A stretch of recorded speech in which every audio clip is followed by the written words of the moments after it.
যে ওয়ার্ড দ্বারা কোনো ব্যক্তি বা বস্তুকে নির্দিষ্ট বা অনির্দিষ্ট বোঝালে তাকে আর্টিকেল বলে।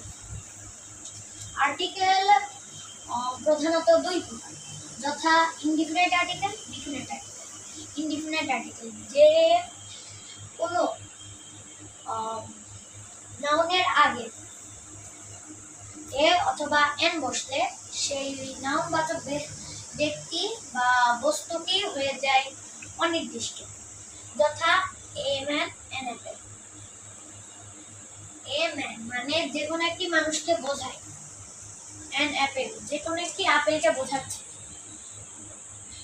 এবার ডিফিনিট আর্টিকেল যে কোনো নাউনের আগে দা বসলে সেই নাউনবাচক ব্যক্তি বা বস্তুটি হয়ে যায় নির্দিষ্ট, যেমন I know the man, I like the pen. I know the man আমি লোকটাকে চিনি, মানে একজন নির্দিষ্ট মানুষকে বোঝাচ্ছে।